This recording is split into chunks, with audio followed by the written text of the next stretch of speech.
Today, I want to talk to you about something very special, praying in secret.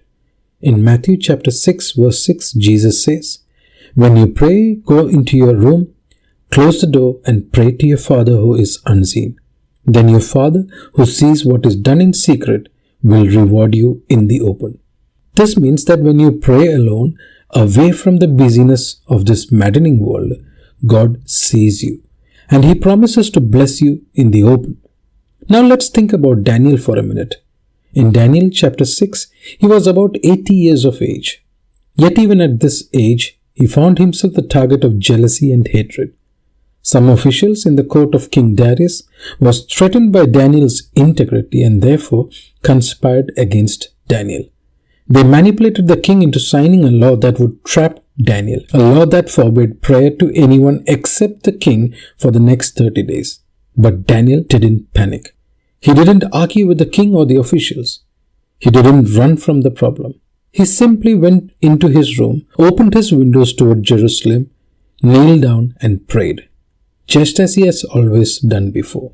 Now what happened next as a result of non-compliance to the king's orders was that Daniel was thrown into a den of hungry lions. In verse 22, Daniel testifies, "My God sent his angel and shut the lions' mouths."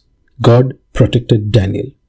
Then in verse 24, the very men who had plotted against Daniel were thrown into the same den, and this time the lions didn't hold back. They tore these men down and feasted on their flesh. Daniel didn't have the strength to fight these people back, for he was old and was outnumbered and was helpless in the eyes of the world. But he had an entire army in the heaven on his side.